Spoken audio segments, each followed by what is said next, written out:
विषय है खानापुरी अधिकार अभिलेख प्रारूप का प्रकाशन और उसकी तैयारी, उसके बाद पश्चात लगान निर्धारण और अंतिम प्रकाशन पर चर्चा करेंगे हम लोग। पहले आप की पूर्व की कक्षा में खानापुरी कार्य तक की आपकी चर्चा हुई होगी, बताया गया होगा जो नियम 9 के अंतर्गत खानापुरी का कार्य किया जाता है और नियम 10 में खानापुरी के दौरान दावे आक्षेपों का निपटारा किया जाता है। अब जब ये काम समाप्त हो जाती है कानूनों के द्वारा, सभी दावों आपत्तियों की निपटारा उनके द्वारा कर दी जाती है, तो उसके पश्चात वो सारी अभिलेख विश्रांति के प्रथम चरण में विश्रांति शाखा में चला आता है, जहां नियम 11 खानापुरी अधिकार अभिलेख प्रारूप की तैयारी वहां होती है, जो विश्रांति के प्रथम चरण में कार्य किया जाता है। आप धारा 5 का जिसमें आपका दी गई है, जो धारा 7 का उपधारा 5 का विश्रांति, जहां विश्रांति का 2 शाखा है, एक शाखा में आलेख शाखा और रकवा शाखा का कार्य किया जाता है और दूसरा है आपका खेसरा प्रशाखा। ये आपका ये प्रावधान बिहार विशेष सर्वेक्षण बंदोबस्त अधिनियम की 2011 में की धारा 7 उपधारा 5 का में प्रावधानित है और इसी के अनुसार आपका जब नियमावली के नियम 10 के अंतर्गत जब खानापुरी के दौरान जितनी दावे आक्षेपें आएंगी वो आप विशेष सर्वेक्षण कानूनों के द्वारा उसे निपटारा किया जाता है।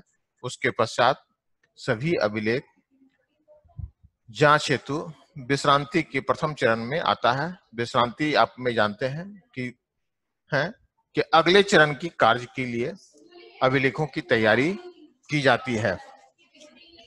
आप विश्रांति के बारे में विस्तृत अभी नियमावली में नहीं है, पर विश्रांति में क्या क्या कार्य किया जाएगा इसके के लिए आपको कुछ जानकारी दे देना चाहते हैं कि विश्रांति में क्या काम किया जाता है। विश्रांति में आपका आलेख और रकवा का कार्य होती है, जिसमें ग्राम सीमा की जांच और तुलना, जो आपको नियमावली 7 में भी है, जहां किस्तवार का काम आप करते हैं वहां राजस्व ग्राम का आप रकवा का तुलना किया जाता है। तो पहला है आलेख और रकवा का कार्य में ग्राम सीमा की जांच और तुलना, दूसरा ग्राम के सीमा विवाद का निपटारा करना और प्रपत्र 6 के खेसरावार मानचित्र के निर्मित खेसरा का तुलना करना। जो ये तुलना करते हैं इसे ही मुकाबला कहते हैं, ये आप जान लें। और तो ग्राम सीमा की जांच और तुलना ये कैसे करेंगे? पहला है आलेख और रकबा कार्य में ग्राम सीमा की जांच और तुलना। तो ग्राम सीमा की जांच या तुलना कैसे किया आप करेंगे?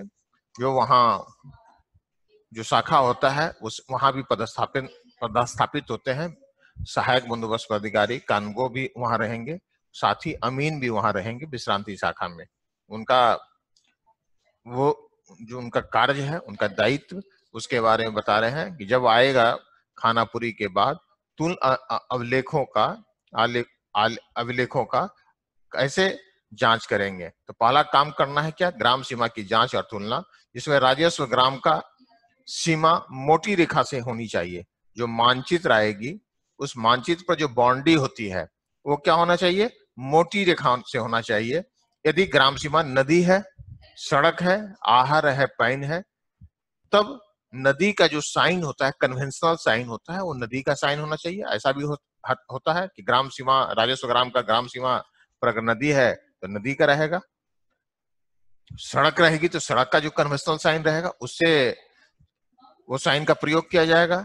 यदि आहार है तो आहार का जो कन्वेंशनल साइन होती है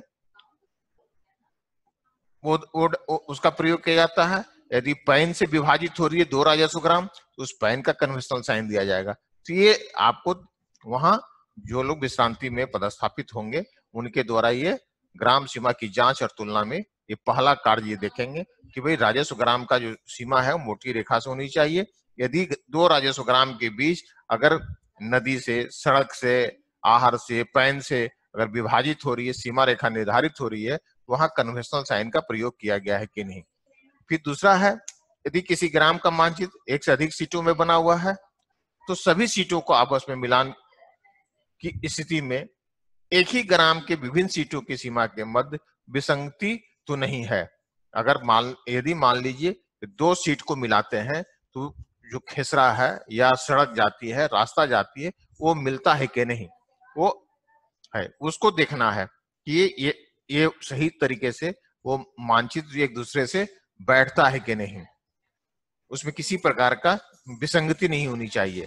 तीसरा काम है ये तैयार किए गए मानचित्र में राजस्व ग्राम का नाम जो ऊपर में रहता है टेम्पलेट के रूप में वो सही है कि नहीं, उसके साथ थाना संख्या है कि नहीं, अधिसूचित जिला का नाम आप कभी कभी देखेंगे या मिलेगा, जैसे मान लीजिए कि पुराना जिला मुंगेर था, उससे कई जिले बन गए वर्तमान में, तो एजेंसी के द्वारा भूल वैसे ऐसा हो जाएगा कि वो बेगूसराय का अगर मानचित्र दे रहा है तो जिला का नाम में मुंगेर ही लिखा हुआ रह जाएगा।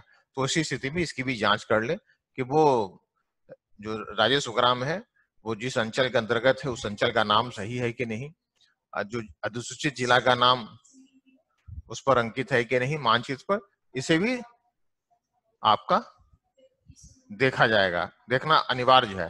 फिर मानचित्र में खेसरा संख्या क्रमवार होनी चाहिए, उत्तर पश्चिम से शुरू हो तो दक्षिण पूर्व तक क्रमवार हो। यदि मान ली है ये होना चाहिए। ऐसा भी होगा कि लास्ट के बाद जो लास्ट नंबर होगी, अगर कोई प्लॉट सर्वेक्षण के क्रम में अगर विभाजित होती है तब विभाजन के लिए जो लास्ट नंबर के बाद नेक्स्ट नंबर जो होगा वो नंबर वहां डाला जाएगा। साथ ही कोई भी खेसरा, कोई भी प्लॉट बिना नंबर का नहीं हो, सब में नंबर हो। फिर ऐसा भी होता है कि कभी कभी नंबर रिपीट हो जाती है, एक ही खेसरा नंबर का 2 प्लॉट भी हो सकता है, तो उसी स्थिति में उसको भी चेक कर लें। एक खेसरा को गणना कर कि भाई वो नंबर जो है रिपीट तो नहीं हो रहा है, वो दोबारा तो नहीं आ रहा है। फिर राजस्व ग्राम की चौहद्दी में अवस्थित राजस्व ग्राम का नाम, थाना संख्या वो सही है कि नहीं। यदि मान लीजिए कोई राजस्व ग्राम का मानचित्र आपको मिला, उस मानचित्र की चौहद्दी में जो राजस्व ग्राम है वो नाम सही है कि नहीं। ऐसा तो नहीं है कि जो टोला का नाम डाल दिया गया, जो अधिसूचित राजस्व ग्राम है, जो थाना संख्या है वो वहां होना चाहिए, ये विश्रांति में ये भी देखा जाएगा। साथ ही अगर बस्ती है तो उस बस्ती का मानचित्र अलग सीट पर रहेगा और उसका स्केल भी अलग होगा, उसका स्केल 1:1000 के बराबर होता है। फिर साथ ही ये जांच करें कि जो मानचित्र में जहां 3 या 4 गांवों का ट्रांजैक्शन लगी तो वहां पर एक तोखा लाइन होती है, आप मानचित्र में देखेंगे तो मानचित्र से एक जरीब हटकर मैंने 66 फीट से हटकर 5 जरीब की होती है लंबी लाइन, माने वो 66 मल्टीप्लाई 5 वो 330 फीट के होना चाहिए। वो ये भी आप चेक कर लें, वही जो है 3 राजस्व ग्रामों के बीच को विभाजित करता है तोखा लाइन से। ये पता चलता है कि इसके बाद ये गांव है, इसके बाद ये गांव है और ये उसके बाद ये है, तो ये भी चेक कर लें। साथ ही मानचित्र में अंकित कन्वेंशनल साइन का मिलान खेसरा पंजी की कॉलम संख्या 10 से भी करना आवश्यक है। खेसरा संख्या का जो है 6 का कॉलम 10 वो उससे भी आप मिलान कर लें। खेसरा का 10 कॉलम 10 क्या है भाई, उसमें है लिखा हुआ खेसरा की भौतिक विवरणी या अलामत से संबंधित है। खेसरा पंजी प्रपत्र 6 आप देखेंगे, उसके स्तंभ 10 में खेसरा की भौतिक विवरणी, उपलब्ध अलामत ये सब डाली गई है कि नहीं खेसरा पंजी में, और जो खेसरा पंजी में जिस खेसरे में अलामत दी गई है वो मानचित्र में है कि नहीं, वो दोनों की मिलान वहां आवश्यक है करना। मानचित्र में अंकित कन्वेंशनल साइन का मिलान खेसरा पंजी के कॉलम 10 में जो अंकित किया गया, भरा गया है, वो दोनों एक होना चाहिए, वो अलग अलग नहीं हो। ऐसा नहीं कि मानचित्र में जो साइन लिखी हुई है वो खेसरा पंजी जो प्रपत्र 6 है उसके स्तंभ 10 में वो भिन्न है, ऐसा नहीं होना चाहिए। साथ ही राजस्व ग्राम का नाम और थाना संख्या अंग्रेजी के भी शब्दों में होनी चाहिए, मानचित्र पर दर्ज होना चाहिए। उसका यूनिक कोड भी होती है, आप देखेंगे ऊपर में यूनिक कोड भी होता है, उस यूनिक कोड भी उसमें अंकित होना चाहिए। साथ ही एक ग्राम के या एक ग्राम में एक या दो जीपीएस का जो मानचित्र पर अंकित होना चाहिए, जीपीएस का कोऑर्डिनेट भी अंकित होना चाहिए। ट्रांजैक्शन का जो है, जितनी ट्रांजैक्शन फिक्स किया गया है उसका कोऑर्डिनेट भी उस पर अंकित होना चाहिए। तो इस प्रकार से ग्राम सीमा की जांच और तुलना हम करेंगे। साथ ही अब आइए ग्राम के सीमा का विवाद का निपटारा, ये भी वहां करना है। यदि मान लीजिए दो राजस्व ग्रामों के बीच में बाउंड्री की डिस्प्यूट है तो उसका यहीं से होगी। तो राजस्व ग्राम की विशिष्ट सीमा निर्धारण की जांच की आपत्ति अगर आती है तो किसी ग्राम की सीमा का एक यूनि रेखा में प्रदर्शित किया गया है या नहीं, यदि किसी ग्राम की सीमा के निर्धारण में अगर विवाद है तो इस विवाद की उत्पन्न होने की स्थिति में आपका विश्रांति शाखा में जो पदाधिकारी होते हैं, सहायक बंदोबस्त अधिकारी, अमीन होते हैं, कानूनगो होते हैं, वो समय निर्धारित कर उस राजस्व ग्राम में जाएंगे और जाकर वो सीमा का विवाद को निपटारा करेंगे। यदि मान लीजिए कि उस तरह का अगर सीमा का जो विवाद है उसको अभिलेखबद्ध कर जो विश्रांति के पदाधिकारी वो अपने प्रभारी पदाधिकारी के माध्यम से बंदोबस्त पदाधिकारी को भेजकर अनुमति लेंगे। उसी हिसाब से उस दोनों राजस्व ग्रामों के बीच जो सीमा का निर्धारण उनके द्वारा किया जाएगा। ये सीमा ऐसा होगा कि अंचल स्तर पर भी हो सकती है, दो अंचल के बीच होगी, दो राजस्व ग्राम के बीच होगी, दो शिविर के प्रभारी होंगे अलग अलग, दोनों शिविर प्रभारी के दोनों शिविर के अलग अलग राजस्व ग्राम के बीच ये सीमा के विवाद है। जिला स्तर पर भी हो सकता है और अंतर जिला के स्तर पर भी होगी।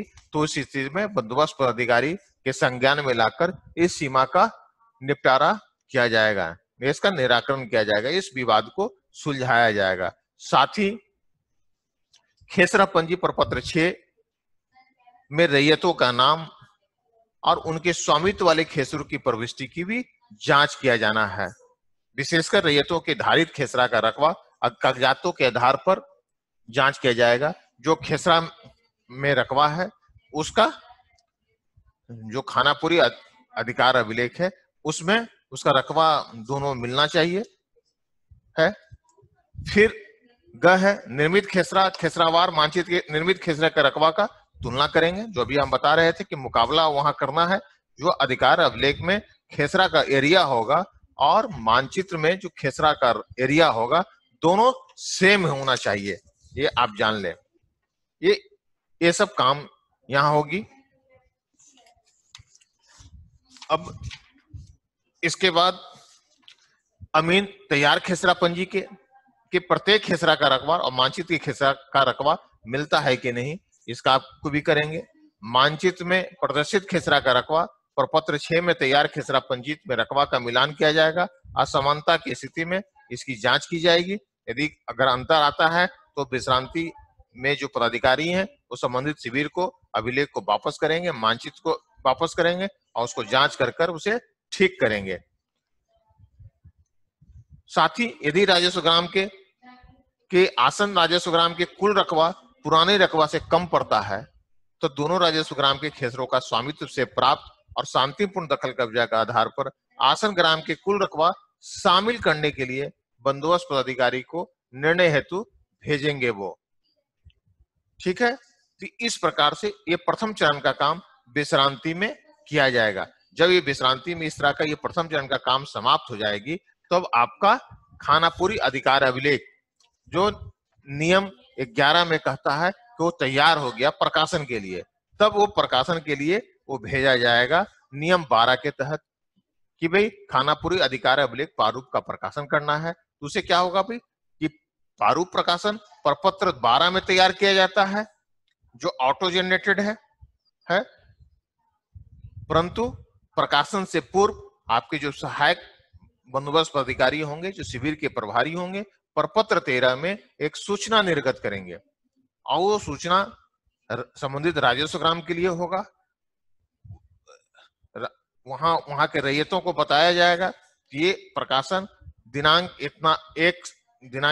इतनी तारीख से लेकर इतने तारीख तक 30 दिनों के लिए ये प्रकाशित किया जा रहा है, लगातार 30 दिनों के लिए। इसमें संडे और जो है छुट्टी का दिन उसे छोड़कर नहीं, वो लगातार होगा, वो संडे शनिवार सब शामिल होगी लगातार 30 दिनों में, आप समझ लें। और ये प्रकाशन कहाँ होगी? संबंधित राजस्व ग्राम में, पंचायत में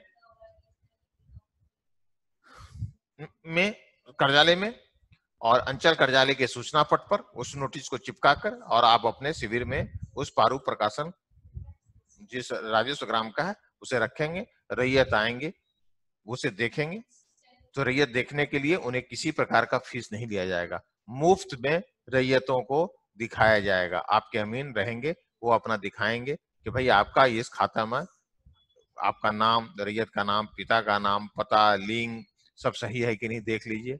फिर जितनी खेसरा नया बना, पुराने खेसरा से नया खेसरे का निर्माण हुआ, उसका रकबा, ये सब भी रैयत मिलान करेंगे, देखेंगे।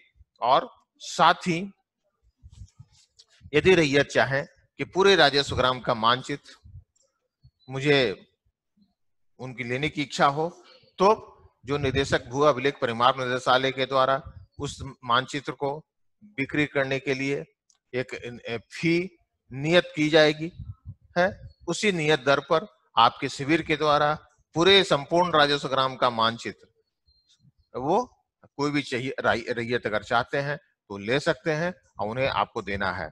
इस प्रकार से वो नियम 12 के अंतर्गत आप प्रारूप प्रकाशन करते हैं खानापुरी अधिकार अभिलेख का, और इसकी प्रकाशन के लिए प्रपत्र 13 में एक सूचना निर्गत करते हैं।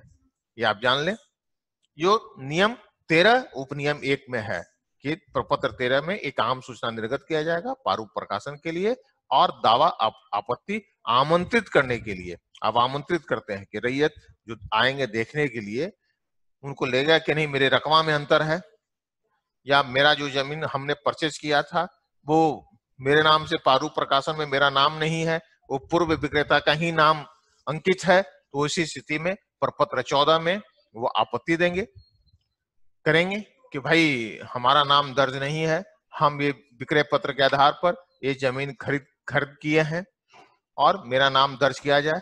तो वो प्रपत्र 14 में जो है नियम 13 और उप नियम 4 में वो प्रपत्र 14 में रैयतों के द्वारा दावा आपत्ति दी जाएगी। साथ ही दावा आपत्ति भाई केंद्र सरकार के कार्यालय भी होंगे, उनके द्वारा भी दिया जाएगा। यदि राज्य सरकार के कार्यालय हैं तब भी उनके द्वारा दिया जाएगा, और लोक प्रतिष्ठान स्थानीय निकाय के भी अगर से संबंधित कार्यालय हैं, वहां के प्रतिनिधि के द्वारा वो दावा आपत्ति दी जाएगी। जब दावा आपत्ति आएगी तो क्या करेंगे आप?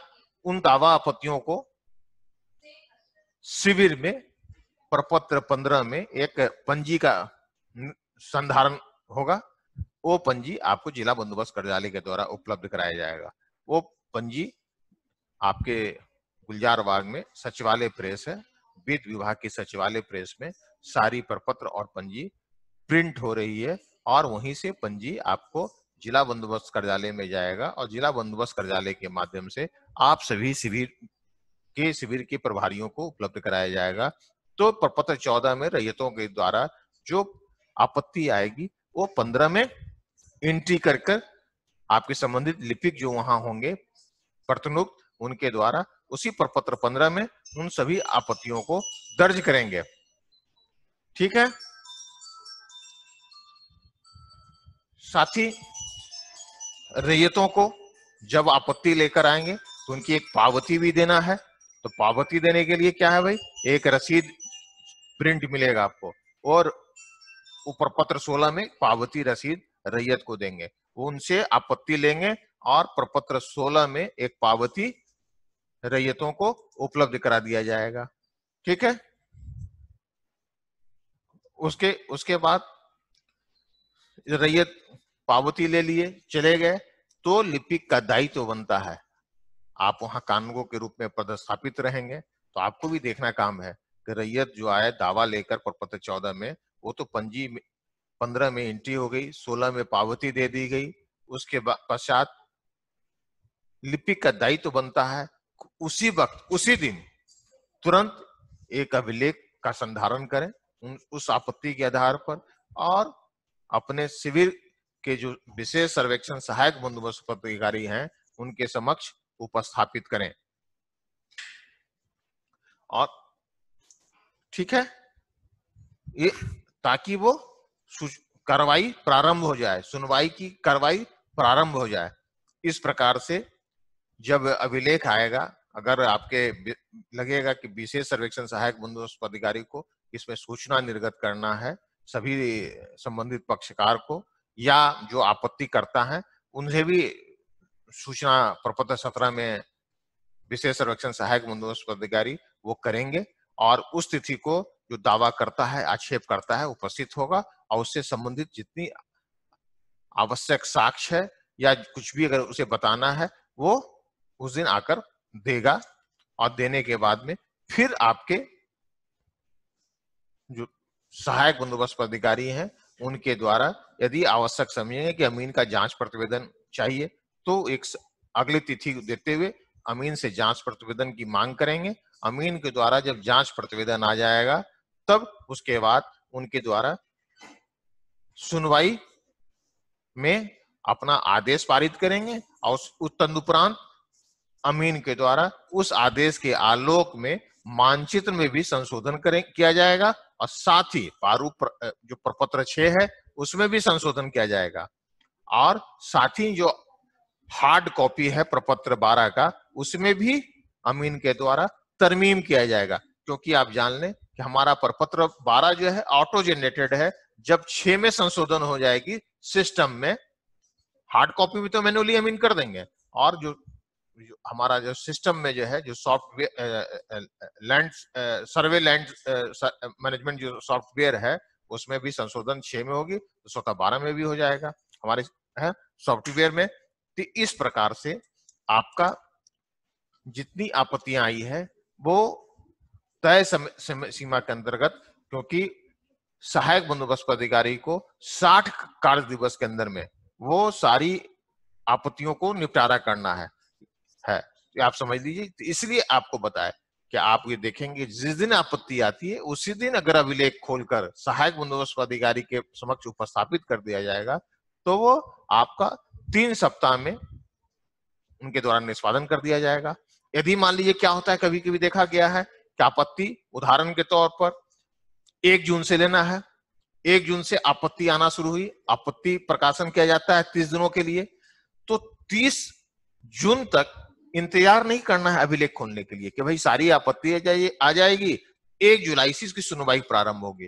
तो नुकसान हो गया। 1 जून को जो आया उस आपत्ति पर डेट डाल दिया जाएगा, रजिस्टर पर एंट्री किया गया तो 1 नंबर अगर है तो उस आपत्ति पर भी 1 बटा में डेट डाल दिया जाएगा 1 जून 2020, और उसी दिन अभिलेख खोलकर वो सुनवाई प्रारंभ कर देना है, सूचना निर्गत कर देना है प्रारंभ। उससे क्या होगा कि आपत्ति आते जाएगी, अभिलेख खुलकर उसका निष्पादन भी होते जाएगा। आपको ये पता चलेगा कि 30 जून तक जो प्रकाशन होगी, 1 तारीख को जो आपत्ति आई है या 2 को आई है, वो लगभग 10 तारीख तक की सारी आपत्तियां 30 जून तक समाप्त हो जाएगी, और उसके बाद जो 10 जून के बाद आएगा उसके लिए समय दिया जाएगा जुलाई में। इस प्रकार से उनके द्वारा ये टिप्स है, अगर इस तरह से वो कार्य करेंगे। आप भी जब कानूनगो के रूप में जब जहां प्रपत्र 8 में आपत्ति आती है, तो जिस दिन आपत्ति आती है उस दिन अभिलेख खोलकर आप सुनवाई का कार्य के लिए आप नोटिस वगैरह शुरू कर दें और कर दें, क्योंकि आपको भी 30 कार्य दिवस के अंदर में प्रपत्र 8 में आपत्ति आती है। आप सभी सहायक जो विशेष सर्वेक्षण कानूनगो है उनकी दायित्व है उन दावा आपत्तियों को निपटारा करना। इसलिए जिस दिन आपत्ति आई उसी दिन अपने लिपिक को बोलिए अभिलेख खोलो, हम सूचना निर्गत करेंगे, और सूचना निर्गत करके कार्रवाई प्रारंभ कर दें। उससे क्या हुआ कि जो आपत्ति प्रकाशन के क्रम में जो 30 दिन है आपत्ति लेने का पीरियड, उसमें मालूम होगा कि समाप्ति होते होते आधी आपत्तियां जो है आप निष्पादित कर देंगे। तो क्या होगा कि समय पर काम समाप्त होगी, क्योंकि हमारा विशेष सर्वेक्षण है वो बंदोबस्त नियमावली के अंतर्गत सभी सर्वेक्षण की सभी प्रकरण के लिए एक तय समय सीमा है, उसी के अंतर्गत कार्य करना है। अच्छा, जो भी कार्य करना है वो आप पर डे जो है अपना प्रोग्रेस को सॉफ्टवेयर में एंट्री करते जाइएगा, और उसमें आप जितने हम आपके उच्च पदाधिकारी हैं, बंदोबस्त पदाधिकारी हैं, निर्देशक भू अभिलेख महोदय हैं, आपके विभाग के प्रधान सचिव हैं, उनको भी एसएमएस अलर्ट जाएगा और वो भी आपको रिव्यू करते रहेंगे, देखते रहेंगे। उसी स्थिति में आप इस तरह से अगर नहीं कार्य को करेंगे तब आप पिछड़ जाएंगे, आप पर कार्रवाई हो जाएगी। तो इसलिए आप प्रपत्र 8 में की सुनवाई करना आपका दायित्व है। प्रपत्र 14 में जो आपत्ति आएगी वो आपके शिविर के प्रभारी विशेष सर्वेक्षण सहायक बंदोबस्त पदाधिकारी हैं, उनके द्वारा आपत्ति का निष्पादन करना है। वो रैयती की भी आपत्ति की निष्पादन करेंगे और लोक भूमि से भी संबंधित भी करेंगे। ये आपका नियम 13 में प्रावधान है, और जो भी आपत्ति आएगी लगातार 60 दिनों के अंदर में उनके द्वारा निपटारा किया जाएगा। यदि मान लीजिए लोक भूमि से संबंधित है तो संबंधित विभाग को, अंचल कार्यालय को, अंचल अधिकारी को पक्षकार बनाया जाएगा। आप भी प्रपत्र 8 में अगर लोक भूमि से अगर संबंधित होती है तो आपको सुनने का क्षेत्राधिकार नहीं है, तो आप क्या करते हैं, जैसे ही लोक भूमि से संबंधित होती है अभिलेख खोलते हैं और आपके लिपिक आपके पास उपस्थापित करेंगे। उसी दिन आप सहायक बंदोबस्त अधिकारी को सुनवाई हेतु अग्रसारित करके दस्तखत करके उनके यहाँ पुटअप कर देंगे।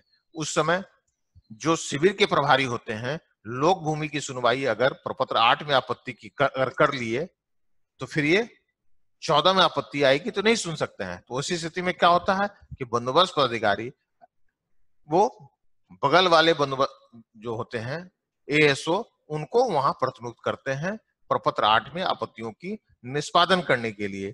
इस प्रकार से तय समय सीमा के अंतर्गत कार्य को किया जा सकता है। यदि आपको फिर इस बात को हम दोबारा चर्चा कर रहे हैं कि आपत्ति अगर 8 में आती है और आप वहां आपत्ति लेने की क्या है समय 15 दिन है, और आपको 8 की आपत्ति जो कानूनगो के द्वारा निष्पादन किया जाएगा 30 दिनों के अंदर में, तो 15 दिन आपत्ति लेना है। अगर पहला दिन आपत्ति आई उसी दिन अभिलेख खोल दिया जाएगा। तो आपको एक और टिप्स बता देते हैं, क्योंकि आपकी आपत्ति आएगी रकबा से संबंधित हो, नाम से संबंधित हो, तो आप क्या करें, सूचना निर्गत कर दें और 10, 15, 20 एक साथ हो, एक तिथि में जाएं फील्ड में जाकर इंक्वायरी कर लें अपने अमीन के साथ, और उससे क्या हो कि आपकी सारी जानकारी जब मिल जाएगी तो निष्पादन करने में आसान होगा। जिस दिन डेट आप डालते हैं उस दिन सभी रैयत उपस्थित होंगे उस गांव के, तो आप क्या करें, एक और सरल तरीका मैं बता देता हूं सुनवाई का। सभी रैयतों से, उसमें से 4-5 रैयत से आप जो अभिलेख है, आदेश फलक होगा, उस पर हस्ताक्षर बनवा लें और उसमें लिख दें, अंतिम में जब आपके द्वारा निर्णय दिया जाएगा लिख दें कि उपस्थित रैयतों का नाम के द्वारा भी किसी प्रकार की आपत्ति नहीं दी गई। इनके द्वारा जो दावाकर्ता का कथन अगर सही है तो कथन सही को समर्थन किया गया, इसलिए खेसरा में सुधार किया जा सकता है, रकबा में सुधार किया जा सकता है, नाम में सुधार किया जा सकता है। इस तरह से भी निष्पादन करेंगे तो आपका आसान होगा, जल्दी होगा निष्पादन। और सुनवाई में आपत्तियों के निष्पादन के लिए जितनी आपत्तियां आई, एक बार गांव में जाकर आप अपने संबंधित गांव जहां है उससे जाइएगा और लेकर जाइएगा, रैयतों से मिलिएगा। तो उसमें आधा जो है ना आपत्ति आपको स्थानीय जांच में आपको उसकी सारी जानकारी आपको मिल जाएगी। अब मिलने के बाद उसके निष्पादन करने में निर्भय होकर आप निष्पादन कर सकते हैं। ये काम करने का तरीका है, आप जान लें। क्योंकि अगर नहीं जाएंगे, गांव से में संपर्क नहीं रखेंगे, तो आपको संशय की स्थिति होगी। हर काम के लिए आपको अमीन को जांच प्रतिवेदन लेना होगा, तो जांच प्रतिवेदन में आपके अमीन भी परेशान, उन्हें भी जाना पड़ेगा, और आप भी जो है आपको भी समय गया, एक अगले सप्ताह में फिर उतना ही सुनवाई आपको करना पड़ेगा। तो आपत्ति आया, एक बार उसको देख लीजिए और उसकी जैसे ही अभिलेख खोल दिया गया, सूचना निर्गत कर दिए, इस बीच में आप जाकर जो है अपने अमीन के साथ फील्ड में जाकर उसकी आप जानकारी ले लेते हैं कि भाई ये रैयत का ये मांग है, ये मांग है, उसमें क्या कहना है, नहीं है, तो सारी जानकारी आपको मिल जाएगी। आप एकदम गांव में जब जाइएगा संपर्क में जानकारी मिल जाएगी, तो काम करने में आसान होगा। जल्दी जल्दी अब आपत्ति का निष्पादन कीजिएगा, क्योंकि क्वासी जुडिशियल प्रोसेस है, आपको पहले भी बताया गया होगा, अर्ध न्यायिक प्रक्रिया है। कोई सीपीसी 1908 लागू नहीं होती है कि डेट पर डेट डालिएगा, क्योंकि आपको नियमावली में 30 कार्य दिवस में ही निपटारा करना है। तो इसलिए ये सब काम करने का तरीका है जो आपको बता रहे हैं कि आप इस तरह से काम करेंगी तो आपत्ति जो है ससमय उसका निपटारा कर लेंगे। साथ ही आप कानगो से भी हम बात कर रहे हैं, आप सभी से। जब किश्तवाड़ का काम है, किश्तवाड़ में भी अमीन के एकदम पीछे लग रही है, क्योंकि आपके पास अगर 20-25 राजस्व ग्राम आपके उस शिविर में होंगे, 10, 11, 12 एक कानगो के पर्यवेक्षण में होगा, तो अमीन 11 में अमीन किश्तवाड़ कर रहा है कि नहीं, सोया हुआ तो नहीं ना है। और गर्मी का दिन है, क्योंकि किश्तवाड़ बरसात के दिनों में होगा नहीं, जब भी होगा बरसात के बाद अक्टूबर महीने से लेकर मई तक, जून तक होती है, इस तरह का शुरुआत होगी।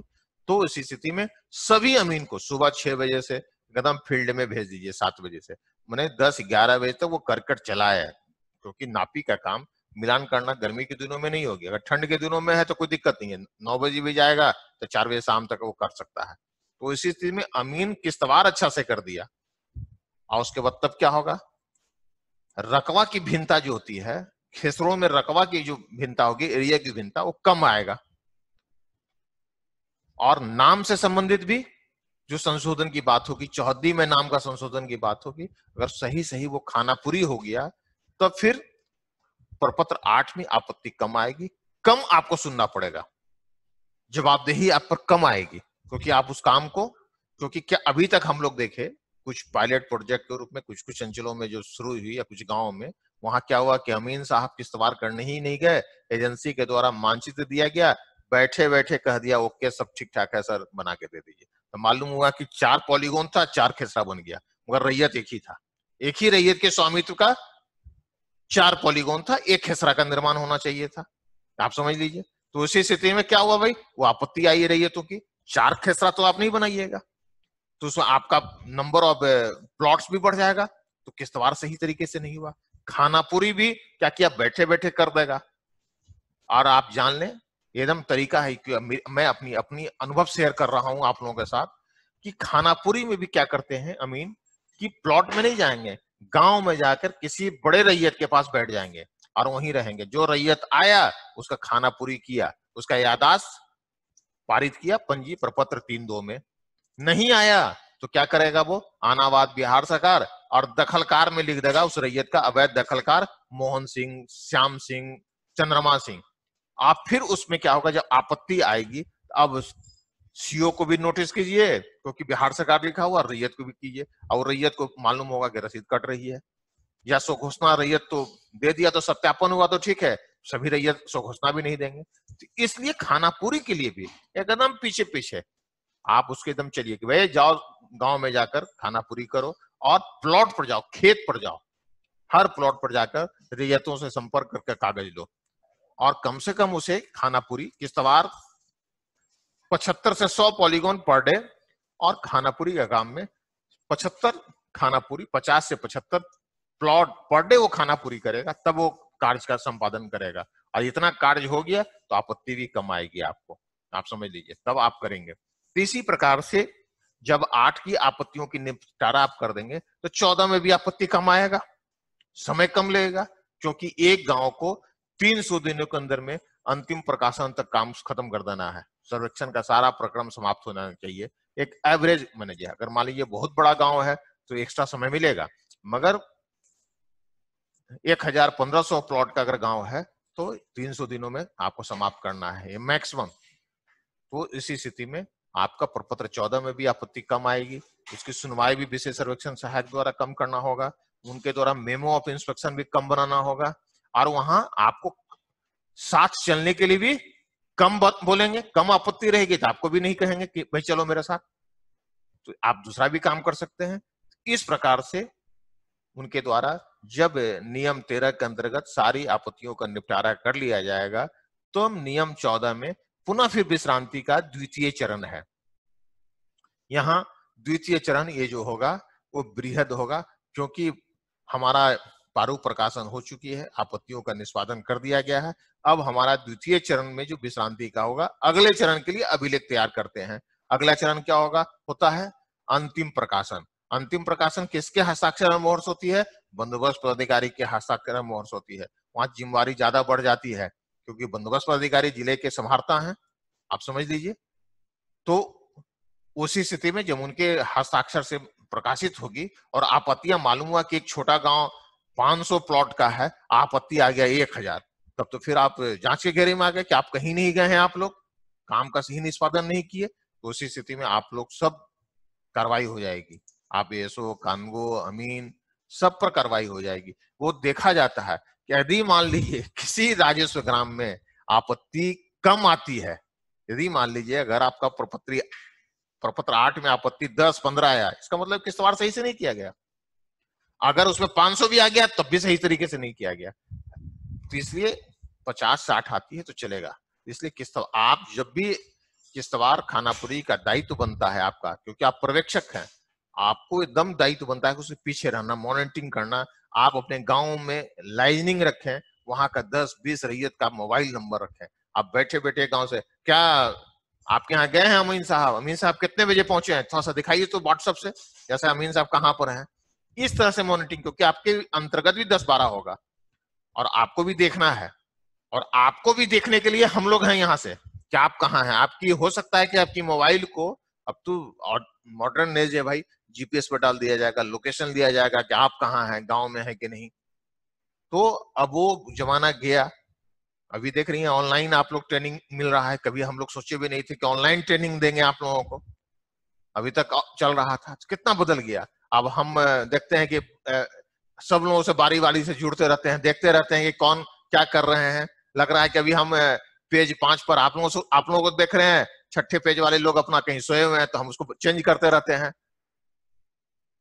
तो इस प्रकार से चलते रहेगा। तो विश्रांति का यहाँ द्वितीय चरण में हम ये अभिलेख गया, वहां अब आपका पूरा बृहद काम होगा।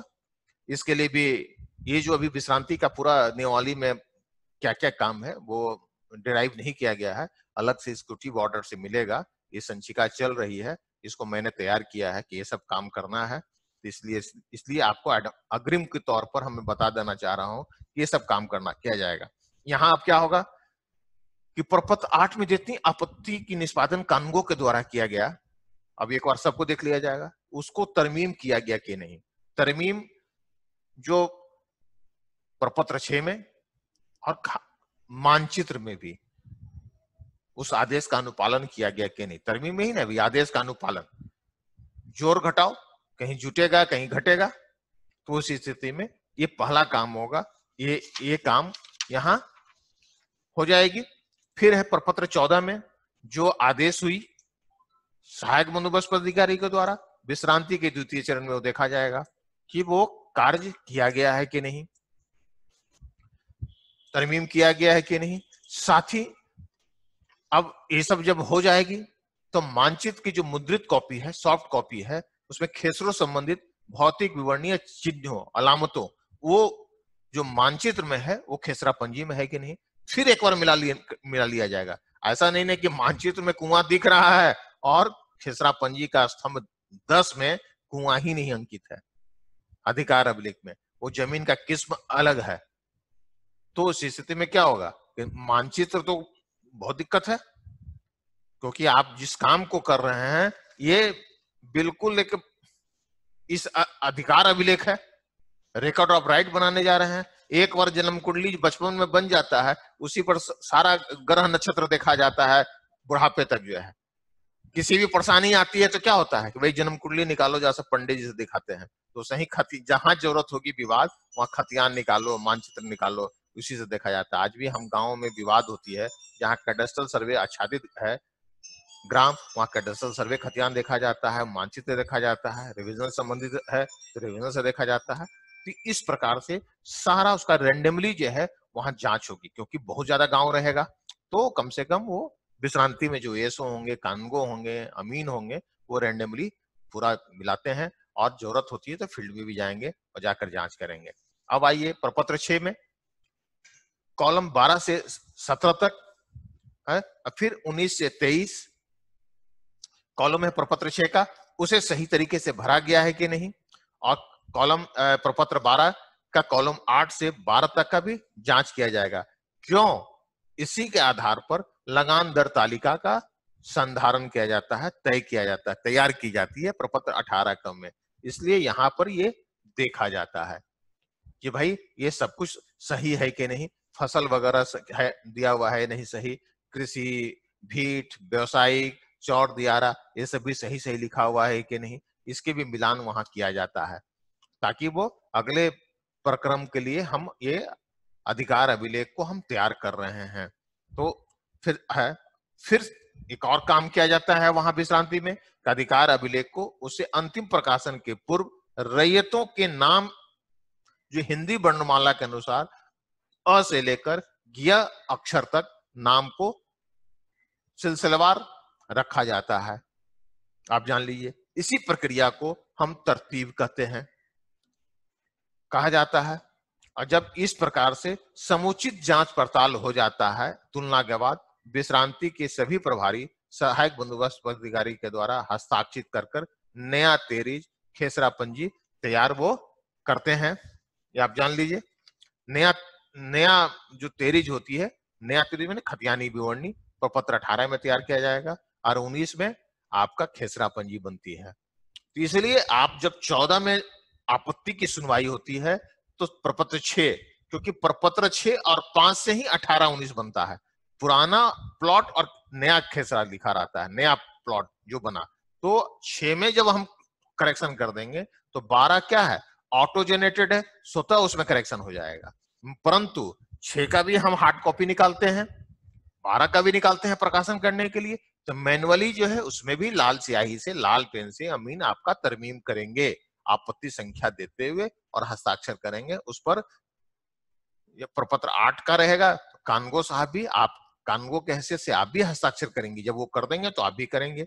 यदि 14 में अगर आपत्ति आई है उसमें भी अमीन तरमीम किए तो अमीन करेंगे हस्ताक्षर, और साथ साथ जो है आपके जो जिनके द्वारा आदेश पारित किया जाता है उनके द्वारा फिर अवलोकन करेंगे कि किया गया है कि नहीं, उस कार्य का सत्यापन उनके हस्ताक्षर से किया जाएगा। हस्ताक्षर पूर्ण हस्ताक्षर करेंगे। क्या देखा जाता है कि लघु हस्ताक्षर कर देते हैं, तो बाद में पता ही नहीं चलता है कौन व्यक्ति किए नहीं किए, इसलिए वो पूरा होगा। इस प्रकार से जब होगी तो फिर क्या होगा कि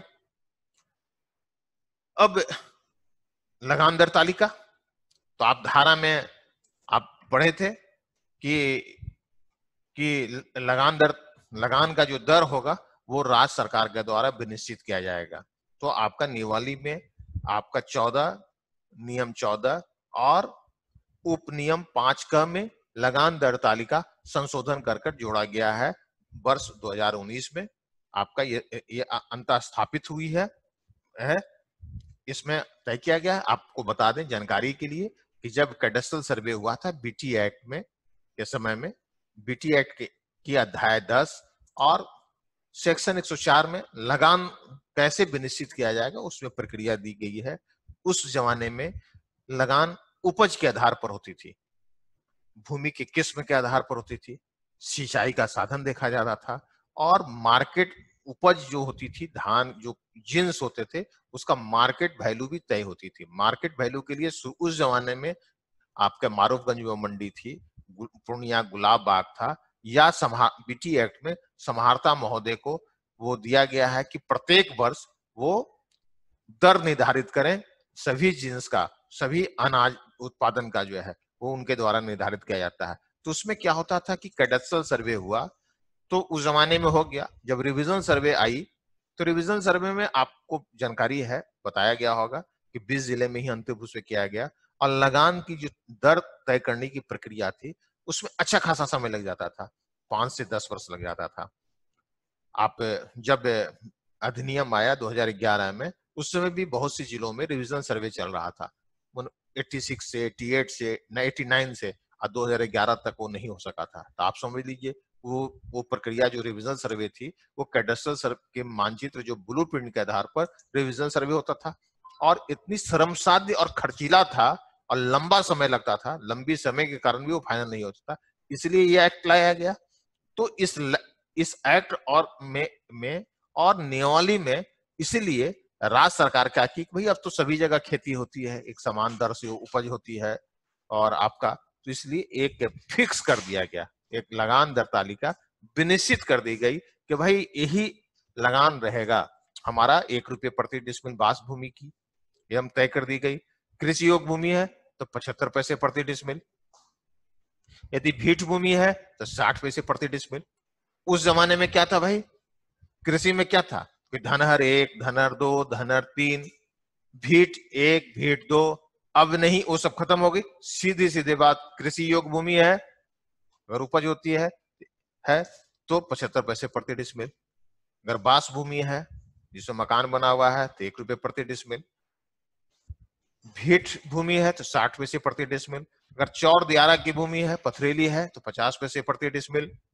फिर विभिन्न सरकारी विभागों के नियंत्रण में जमीन है, जैसे हेल्थ विभाग की है, शिक्षा विभाग का आप देखे होंगे, गांव में सिंचाई पीएचडी का है, माइनर इरिगेशन का है, इस तरह का जो भी सरकारी विभाग की जमीन है उसके लिए भी एक नॉमिनल सरकार रेट रख दी, क्योंकि हमारा अब खतियान जो है अविधारी खाता पंजी के रूप में भी संधारण होगा और जमीन का भी हस्तांतरण होते रहता है।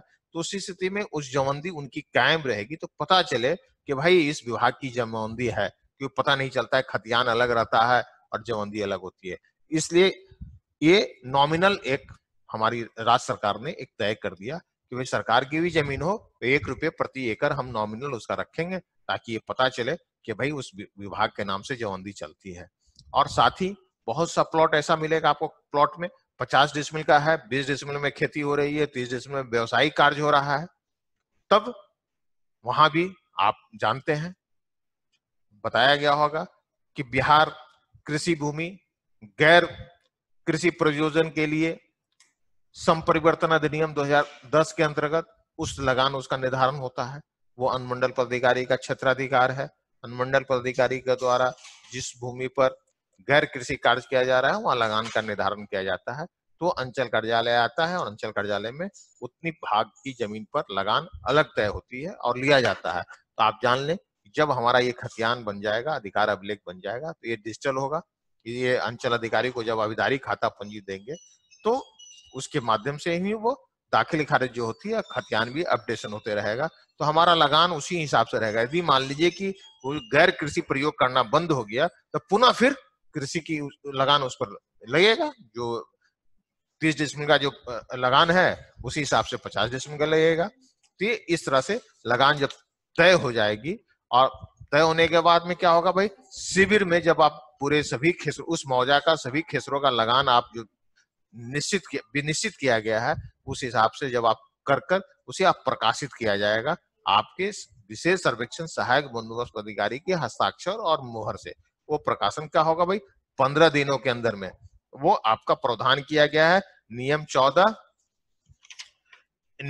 का 5 उपनियम 5(2) के अंतर्गत वो 15 दिनों के लिए। और जब प्रकाशन अवधि में भी यहाँ आपत्ति ली जाएगी लगान पर, यदि मान लीजिए कोई रैयत है जिनका कृषि भूमि थी, आपके अमीन उसको बास भूमि का लगान कर दिए, तो रैयत कहेगा ना भाई हमारा तो कृषि है, भूमि का लगान हम देते हैं, होना चाहिए, आप बास भूमि का लगान हमको तय कर दिए हैं। तो इस तरह की आपत्ति आएगी। इन आपत्तियों का निपटारा आपके विशेष सर्वेक्षण सहायक बंदोबस्त अधिकारी के द्वारा किया जाएगा।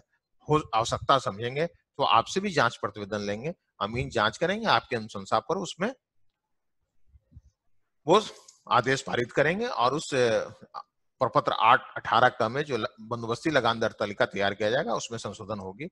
और जब वो ठीक हो जाएगा तो प्रभारी पदाधिकारी के माध्यम से वो बंदोबस्त पदाधिकारी को संपुष्टि हेतु भेजेंगे। यदि बंदोबस्त पदाधिकारी अगर संतुष्ट हुए, अगर उनको लगा कि कहीं इसमें त्रुटि है, तो पुनर्विचार हेतु सहायक बंदोबस्त पदाधिकारी को उनके द्वारा भेजा जाएगा और बंदोबस्त है पुनः फिर वो सहायक बंदोबस्त पदाधिकारी जो आपके शिविर के प्रभारी हैं उस त्रुटि को दूर करके पुनः वो भेजेंगे और बंदोबस्त पदाधिकारी उसे संपुष्ट जब कर देंगे तब खतियान बनेगा।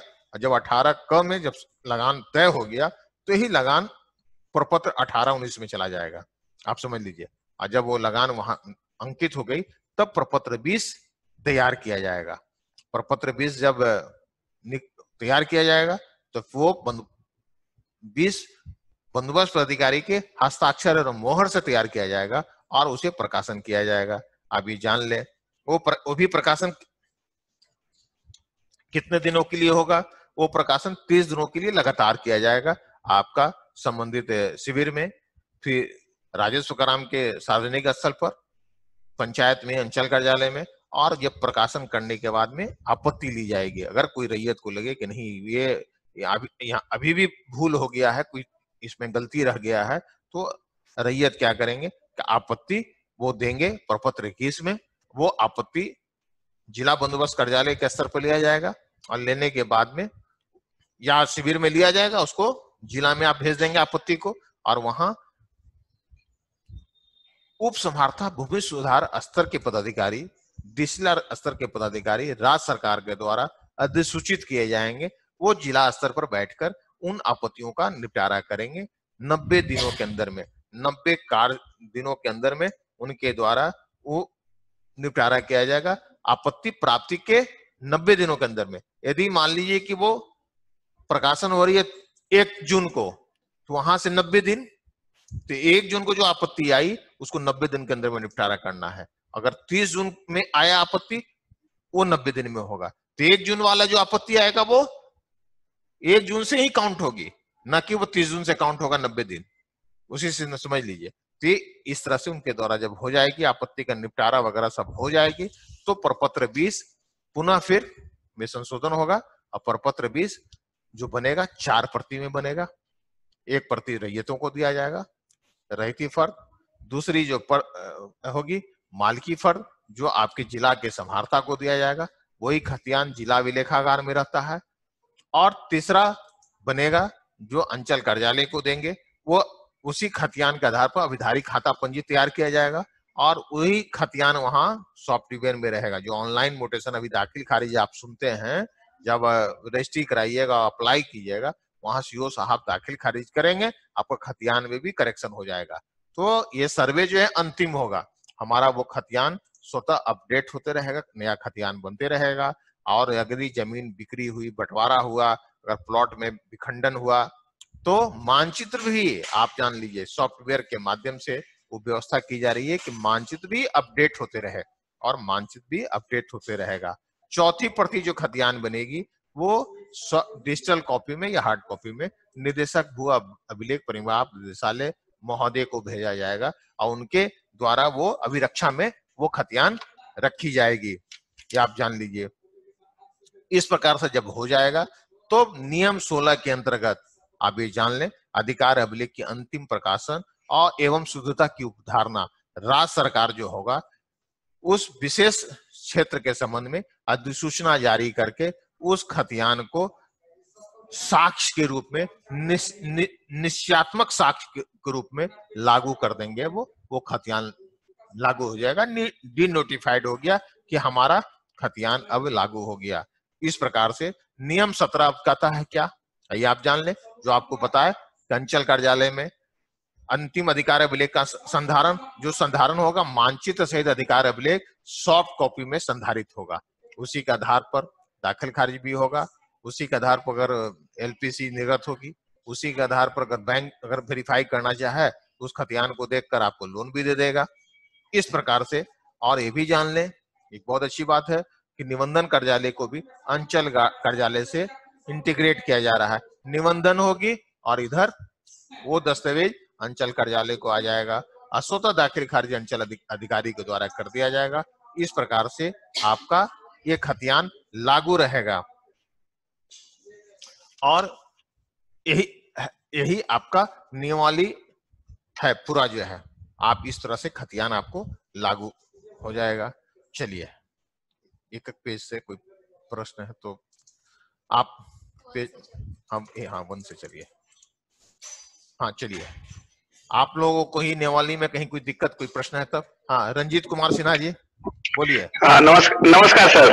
नमस्ते सर, ये पूछ रहे थे कि सुनवाई के क्रम में यदि हम किसी निश्चय पे नहीं पहुंचते हैं कि जैसे उसका स्वतः निर्धारण नहीं कर पाते हैं कि किस पार्टी का है, तो उस स्थिति में क्या निर्णय होगा?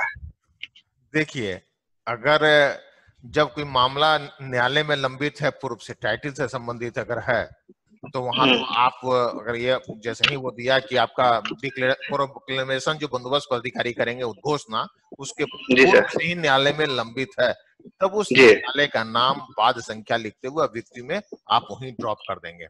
यदि उद्घोषणा के बाद कोई व्यक्ति न्यायालय में जाता है, तब जी अगर मान लीजिए कि एक ही जमीन का 2 रजिस्ट्री करा लिया, तब तो दिक्कत है, जी आप स्वत्व का निर्धारण नहीं कर सकते हैं। वहां भी अगर आप जी। चाहें, जिसकी पहली निबंधन हुई है उसको आप निर्णय आपको देना है, आपका क्षेत्राधिकार है, आप उसको निर्णय देकर आप डिस्पोजल कर दीजिए। लेकिन सर ऐसा होता है कि कोई मामला दर्ज नहीं है और हमारा जमीन कोई और बेच दिया, और उस समय एक जिसका पहले से खतियान में दर्ज है वो व्यक्ति खड़ा हो जाता है कि नहीं तो मेरे नाम से है, दूसरा कोई इसको बेच दिया है, तो उसी स्थिति में वो सत्व से संबंधित लिख कर जो कि सत्व का मामला है, लिख कर आप डिस्पोजल कर देंगे। सक्षम न्यायालय में। हाँ, और वो अभियुक्ति में आप लिख देंगे कि ये सत्व से विवादित है, वो जो है, और जो खतियान जो जिस स्टेज में जैसा रहेगा उसे लिखते हुए वैसे ही बनेगा खतियान, जो फैसला आएगा वो लागू होगी। अब तो डिजिटल फॉर्म हो गया है ना, खतियान में जी सर, जी सर। आ जाएगा, अब तो कोई भी देख सकता है। पहले क्या था, खतियान हार्ड कॉपी रहती थी, जब मामला जी सर। न्यायालय में होता था तो न्यायालय का जब फैसला आता था ना, तो बंदोबस्त पदाधिकारी को जाता था, बंदोबस्त जी पदाधिकारी पुनः फिर एक करेक्शन निकालते थे खतियान का, अब वो अंचल कार्यालय जाता था, जिला अभिलेखागार जाता था, तो वहां अलग से वो खतियान में लगा रहता था। तो उससे क्या होता था, पहला वाला पेज भी लगा हुआ है और करेक्शन वाला भी लगा हुआ है, तो उसी स्थिति में स्पष्ट नहीं हो पाता था। अब तो है कि जैसे ही वहां से आएगा और बंदोबस्त अंचल कार्यालय उसको, ये बंदोबस्त पदाधिकारी उसको आदेश करेंगे और उस सॉफ्टवेयर में करेक्शन हो गया, खतियान करेक्ट हो गया, फिर सर। हाईकोर्ट चला गया तो वहां से जो आदेश होगा फिर वो लागू होगा। सर मेरा एक और ये है कि पिछला हम लोग का सर एक क्विज हुआ था, उसमें 2 क्वेश्चन पर सर 48 से मामला था कि वो क्या है, मैंने ये बिहार काश्तकारी अधिनियम में, तो उसमें था कि किसी मैंने किसी रैयत को वो अधिकार से संबंधित दिलाता है, लेकिन वैसा तो हम लोग अधिनियम में देखे तो सर है नहीं, क्वेश्चन में वो क्वेश्चन को गलत किए हुए हैं। अच्छा, तो हम देख लेंगे, हम सर हम मेल भी किए हैं सर 2 क्वेश्चन पे, लेकिन उसका कोई अभी तक जवाब नहीं आया है। अच्छा, देख लेते हैं हम क्या है, हम प्रश्न देखे नहीं है। चलिए नेक्स्ट कोई और इससे संबंधित जो आज भी हम बताए। हाँ चलिए, फर्स्ट पेज में और कोई है आप लोगों से? कोई इधर देखिए, अरविंद कुमार पिंटू जी, हाँ बोलिए।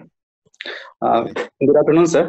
हाँ सर बोल रहे थे कि जब हम लोग सुनवाई करेंगे किसी राजस्व ग्राम में से जो कोई दावा आएगा रैयती से संबंधित, प्रपत्र 8 में सुनवाई की प्रपत्र 14 में? जी सर, प्रपत्र 8 में जो आएगा दावा आपत्ति, तो सर अगर हम किस्तवार किए, खाना पूरी किए, है ना, और हम बहुत अच्छे से कर दिए और कोई दावा आपत्ति आया ही नहीं हमारे राजस्व ग्राम में, तो सर क्या हमें कुछ ऑर्डर पास करना पड़ेगा, आगे देना पड़ेगा? कोई नहीं, ऐसा अगर अच्छे से कर देंगे तो हो सकता है कि दावा नहीं है, नहीं आएगा, ऐसा भी हो सकता है। तो उसी स्थिति में अगर कोई पदाधिकारी अगर लगा कि भाई इसमें कहीं भी दावा आपत्ति 0 है संख्या, तो गांव में जाएंगे, जाकर पूछ लेंगे, उसमें रेंडमली चेक करने का तो अधिकार ही है ना। आप देख रहे हैं कि उसमें आपके एसओ साहब को भी 10% है, 20% आपको है, 10% उनको है, प्रभारी पदाधिकारी को है, उसको तो जाकर देखेंगे। ऐसा भी सिचुएशन आ सकता है सर, अगर कोई मतलब हमने अच्छे से कर दिया और कोई दावा बिल्कुल बिल्कुल, क्यों नहीं हो सकता है। आपका अगर अच्छा अगर काम करेंगे तो इसका फल ऐसा भी आ सकता है। तो वही सर, वही। और सर एक और क्वेश्चन है सर, वही जब हम सुनवाई करेंगे एज अ कानून को, हाँ, तो हमारे पास 10 मतलब 50-60 राजस्व ग्राम है, 10 अमीन है ना, 10 अमीन हमारे अंदर रहेंगे, तो अगर हम ये डिसाइड कर पहले करेंगे सर कि एक राजस्व ग्राम से कितना दावा आ रहा है ना, उसको एक दिन नियत डेट टाइम फिक्स कर देंगे और उस ग्राम का एक ही दिन अगर हम ये कर देते हैं, अगर डेट नोटिफाई कर देते हैं कि उस ग्राम से जितने भी मतलब की रैयत है उसको जो दावा है उसका एक दिन फिक्स कर दिए, तो ऐसा हो सकता है सर? क्या ऐसा आपको करना है? ग्राम का अलग दिन? बिल्कुल ऐसा ही करना है। और आपको सरल तरीका भी बताए कि अगर दावा आपत्ति आ गई, अभिलेख खोल दिए, सूचना कर दिए, अगर आपको समय मिला तो सेकंड हाफ में या फर्स्ट हाफ में 10-20 अगर आपत्ति लिए और गांव में चलेगा, जाकर बैठकर बात कर लेंगे, तो आपको आधा सब कुछ जानकारी मिल जाएगा। जो आप जिस दिन तिथि डालेंगे तो हम कलम खोलकर उसका आदेश पारित कर देंगे आप कि भाई कोई दिक्कत नहीं, तो मुझे जानकारी होगी। तरीका है सर, प्रत्येक राजस्व ग्राम का मतलब कि प्रत्येक दावा को लेने के बाद है ना, उसको मतलब कि आप चाहते हैं आप उसको आप कर लीजिए, कोई दिक्कत नहीं। आप अगर आप बहुत ज्यादा अगर चाहते हैं तो गांव में बैठ कर भी उसका डिस्पोजल कर दीजिए, गांव ही में समय दे दीजिए, जी सर। अगर सर ऐसा प्रावधान है क्या सर कि हमारे द्वारा जब सुनवाई किया जा रहा है और हमारे पास एक दिन में 10 सुनवाई करना है और उस सुनवाई का हम निपटारा एक दिन में नहीं कर पाए तो उसके लिए अलग डेट फिक्स कर सकते हैं सर? क्या वो अधिकार है हमारे पास? वो आपके पास अधिकार है, मगर आपको ये रखें कि जैसे ही दावा 1 जून से आप प्रपत्र 8 की आपत्ति आने लगती है तो आपको 15 दिनों के बाद आपसे उसमें खोजा जाएगा कि भाई आपकी क्या प्रगति है, तो आप उसी ढंग से उसका निष्पादन जो यहाँ भाई वो भी देखा जाएगा कि आप कितना काम कर रहे हो, दिखना चाहिए। तो आपकी रिजल्ट आने लगे, तो इस रिजल्ट आने के लिए क्या है, गांव में जाइएगा, हो सकता है कि 15वें दिन जो नाम सुधार हो, जहां रकबा सुधार का तो भाई स्थल जांच की बात होगी, चौहद्दी में नाम का सुधार हो, उसको तो डिस्पोजल कर ही ना दीजिएगा आप, ऐसा भी बहुत आएगा। जी सर, एक क्वेश्चन और पिछले क्लास का क्वेश्चन है सर, उससे रिलेटेड क्वेश्चन है। पिछले क्लास में बताए थे कि अगर कोई वाद दायर करता है प्रतिवाद के दौरान, है ना, सुनवाई के दौरान, और उसी दौरान उसकी मृत्यु हो जाती है, ठीक है, तो उसके सब्स्टिट्यूशन के रूप में उसके उत्तराधिकारी जो वंशज होंगे उसका नाम हम सब्स्टिट्यूट कर देंगे, डाल देंगे, ठीक है सर। लेकिन अगर कोई उसका उत्तराधिकार रहे ही नहीं, है ना, और उस जमीन पे वो दायर किया, वो अकेला ही था, उसका कोई उत्तराधिकार नहीं है ना, और उसके बाद मतलब उस समय हम क्या करेंगे सर? मतलब कोई उत्तराधिकारी जब कोई उत्तराधिकारी नहीं है, अब वही व्यक्ति अंतिम था, तो उस स्थिति में अगर हिंदू लॉ में उसका देखा जाता है कि भाई उसके भतीजा, हाँ बिहार होगा बाद में, भतीजा वगैरह भी कोई नहीं है, या कोई उसकी पत्नी के पक्ष का भी कोई नहीं है, अगर शादीशुदा उसकी पत्नी का पक्ष का भी नहीं है, जब कोई नहीं है तो उसी स्थिति में उस संपत्ति बिहार सरकार को हो जाएगा। उसको कहते हैं राजगामित्व संपत्ति, इस्चिट, ESCHEAT, इस्चिट हो जाता है, वो बिहार सरकार का हो जाएगा। दूसरा पक्षकार जो होता है वो बोलता है कि नहीं वो जमीन तो वो तो डेथ कर गया, वो जमीन तो मेरा ही है अब, है ना, तो आप मेरे नाम उसी स्थिति में आप मेमो ऑफ इंस्पेक्शन वगैरह कराकर, इस तरह का मामला बहुत रेयर आएगा, तो मेमो ऑफ इंस्पेक्शन कराकर अपने मुखिया हैं या उनको सब लोगों को देते हुए सही जानकारी लेकर आदेश पारित कीजिए। आपको जो है अगर लगता है कि भाई ये अगर जेन्युइन आदमी है तो ठीक है, अगर फेक है तो उसको अस्वीकृत कर दीजिए, ऐसा थोड़ी है आप पर दबाव डालेगा। चलिए okay, thank you very much sir. Okay, चलिए नेक्स्ट पेज पर बोलिए। आप लोगों से नहीं, चलिए 3 नंबर पेज। आप लोगों से कोई प्रश्न? इधर देखिए, धीरेन्द्र कुमार जी बोलिए। धीरेन्द्र कुमार, हाँ बोलिए धीरेन्द्र जी। सर अभी जो लगान दर कटता है, रसीद कटता है जमीन का, ट्रेंड में, वो तो धूर के हिसाब से नहीं कटता है, एक धूर से लेके 19 कट्ठा तक का 50 रुपए पर रसीद लेता है। अभी बाबू बताया ना, कैडस्ट्रल सर्वे में वो जमीन क्षेत्र के स्थान पर, स्थानीय स्तर पर, प्रत्येक जिला में, प्रत्येक राजस्व ग्राम में अलग अलग जमीन का उपज और भूमि की किस्म, सिंचाई का साधन देखते हुए लगान दर तालिका तय की गई थी कैडस्ट्रल सर्वे में और रिविजन सर्वे में उस समय। तो इसलिए आप सुनेंगे कि इस इलाके में 50 रुपए बीघा है, तो कहीं 40 रुपए है, कहीं 70 रुपए है, अलग अलग उस समय कहते थे। बीघा तो कैडस्ट्रल सर्वे में है नहीं, एकड़ है, मगर इस तरह की बोलचाल की भाषा में आप सुनते थे। अब क्या किया कि इसी अंतर को समाप्त करने के लिए सभी भूमि, कृषि भूमि, सब सिंचाई का साधन उपलब्ध है, तो सबका उपज एक काल के आधार पर लगान एक तय कर दिया गया। गवर्नमेंट के द्वारा जो इस प्रक्रिया होती थी ना कैडस्ट्रल और रिविजन में, समय ज्यादा लग जाता था, उस समय को खत्म करके एक लगान फिक्स कर दिया गया ताकि अपना उसका हो जाएगा। चलिए, जब हम लोग सर्वे कर लेंगे उसके बाद ये नियम लागू होगा, 0.75 1 रुपया, ये सब बाद। अरे अभी सर्वे आप ही सर्वे जिस गांव का करेंगे, आप प्रपत्र 20 से पहले 18 का में आप लगान दर तालिका तैयार करेंगे, मीन सब लोग करने के बाद। हाँ वही सब लोग करने के बाद। चलिए, और कोई प्रश्न आप लोगों से? देखिए तमन्ना कुमारी जी बोलिए। सर हम पूछ रहे थे हाँ कि आपने कहा कि जैसे ही आपत्ति मिलती है वैसे ही आप अभिलेख खोल के मतलब उसको ये कीजिए, तो इससे हम ये समझ पा रहे हैं, जो हम समझ पा रहे हैं वो सर बताना चाहते हैं कि ये सही है क्या नहीं, कि हम उसका मतलब ये कर देंगे कि इस सुनवाई को हम किस दिन कर सकते हैं? सुनवाई को अभिलेख खोल के हम उसको अगर किसी पंजी में संधारित करते हैं, हाँ 8 में आपत्ति, हाँ सुनिए ना, 8 में आपत्ति आएगी तो पंजी 10 में संधारित करेंगे। उसी दिन अपने लिपिक को बोलिए कि अभिलेख खोलकर आपके पास उपस्थापित करे, आप सूचना निर्गत कर तिथि सूचना में सर हम यही ना लिखेंगे कि मतलब ये आपत्ति को हम किस दिन सुनवाई कर सकते हैं? हाँ हाँ, वो अभिलेख आदेश फलक कैसे संधारित किया जाता है उस पर हम चर्चा करेंगे। क्लास है आपके साथ, संभवतः लगता कल ही है। आदेश फलक कैसे तैयार किया जाएगा और कैसे आप करेंगे उस पर हम एक सैंपल के रूप में भी आपको एक आदेश फलक तैयार करने का तरीका भी शेयर करेंगे कल आपको। चलिए नेक्स्ट। हाँ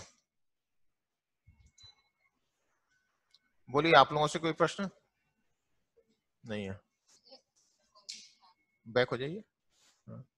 हाँ बोलिए। हाँ बोलिए गोविंद जी।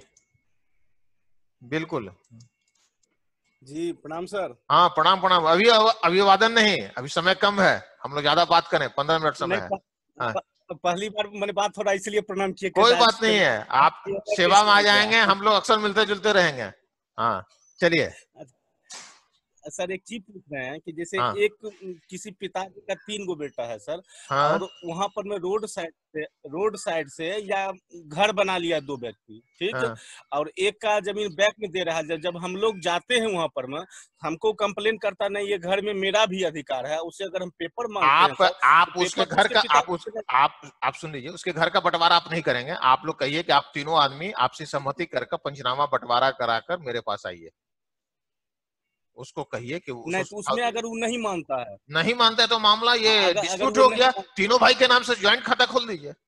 असम में शेयर दिखा दीजिए। आप जो है संयुक्त खाता खुलेगा और भूमि के अभियुक्ति कॉलम में सबका तीनों का नाम लिख दीजिए दखलकार में, हो गया। ज्वाइंट खाता खुल जाएगा सीधा। हाँ बिल्कुल। हम दोनों अगर किसी सामान को बराबर नहीं बांट सकते हैं तो दोनों का नाम लिख दिया जाएगा और दखलकार में दोनों आदमी का नाम हो गया। चलिए नेक्स्ट क्वेश्चन। हाँ ओके, कोई दिक्कत नहीं है। चलिए, आप लोगों से कहीं कोई नहीं है। चलिए हाँ देखिए, गणेश जी हैं, गणेश गुंजन झा जी। हाँ बोलिए गणेश जी, बोलिए। सर हाँ। जो निपटारा होगा, हाँ। उसमें अगर जैसे कि एक पक्ष निपटारा होगा तो एक ही आदमी आएगा, तो उसमें वो का कि वो हमारी तरफ से मुझे लग रहा है जो वो गलत है, तो उसका निपटारा कैसे करेंगे? हमें लग रहा है जो आया है वो गलत है और जो नहीं आया है वो सही है। आप उसमें मेमो ऑफ इंस्पेक्शन बनाने के लिए समय निर्धारित कर लें, समझ लीजिए, और एक समय निश्चित करके उस गांव में जाएंगे। एक गैप बाद बनाएं आप मेमो ऑफ इंस्पेक्शन, और उसमें बनाने के बाद में राजस्व अभिलेख और मेमो इंस्पेक्शन के आधार पर आप अपना निर्णय देने के लिए स्वतंत्र हैं।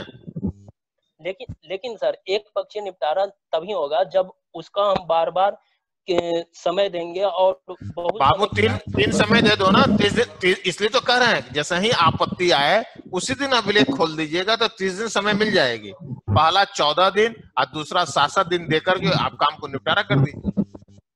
टेक्निक बता रहे हैं, कहीं कोई आप पर उंगली नहीं उठेगी। पहला सूचना 14 दिन और दूसरा दोनों सूचना 7 दिन, इसलिए मैंने 30 दिन में आपका काम खत्म हो गया। तीन डेट भी डाल दिए और डिस्पोजल भी कर दिए, बीच में मेमो ऑफ इंस्पेक्शन बना लीजिए। तो सर अगर दोनों व्यक्ति, अब नेक्स्ट बोलिए। कोई नहीं है, चलिए आइए, इधर थी पेज नंबर 1, यहाँ थी। हाँ यहाँ दुर्गा साहू जी हैं। हाँ बोलिए दुर्गा जी। हाँ बोलिए। हाँ बोलिए। सर असंयुक्त ग्राम क्या होता है? क्या पूछ रही हैं आप? असंयुक्त ग्राम। असंयुक्त ग्राम कहाँ? ऐसा तो नहीं है, राजस्व ग्राम है। राजस्व, हाँ राजस्व ग्राम तो आप हम तो बोल रहे हैं राजस्व ग्राम। संयुक्त ग्राम तो नहीं है। असंयुक्त ग्राम कहाँ होता है? नहीं, राजस्व ग्राम आप रखिए, वो अपनी संशय को निकाल दीजिए। जब भी होगा तो राजस्व ग्राम होगा, समझ गई? असर्वेक्षित राजस्व ग्राम आप कोई बोले होंगे, जो अनसर्वेड राजस्व ग्राम है, जैसे दियारा क्षेत्र है या शहरी क्षेत्र में जहाँ सर्वे कटस्थ सर्वे नहीं हुआ।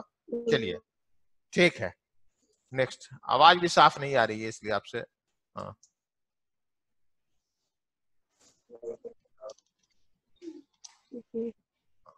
बोलिए, और कोई आप लोगों से प्रश्न? हाँ 10। बोलिए। हाँ इधर है निशा रावत जी। हाँ बोलिए निशा जी। हाँ बात करते हैं सुनील जी आपसे भी। हाँ बोलिए निशा जी। हाँ प्रपत्र 15 में रैयत द्वारा जब आपत्ति की दर्ज कराते हैं तो फिर 15 में नहीं, प्रपत्र 14 जो है आपत्ति आएगा वो सहायक बंदोबस्त अधिकारी के न्यायालय में आएगा, उनके द्वारा सुना जाएगा। 16 में जो है उन्हें पावती दी जाएगी, 15 में रजिस्टर में पावती रसीद देते हैं। हाँ एंट्री किया जाएगा। आप विशेष सर्वेक्षण कांड को, हाँ बोलिए बोलिए जी हाँ बोलिए। लिपिक द्वारा एक दिन में अभिलेख का संधारण करना, हाँ। वो कितने दिनों में, सिर्फ एक ही दिन में अभिलेख? नहीं आपत्ति आती है अभिलेख या उनको 1-2 दिन का टाइम दिया? नहीं, जिस दिन आपत्ति आई उसी दिन रजिस्टर पे एंट्री करेगा, पावती देगा और तुरंत अभिलेख खोलकर अपने सहायक बंदोबस्त अधिकारी के समक्ष उपस्थापित करेगा।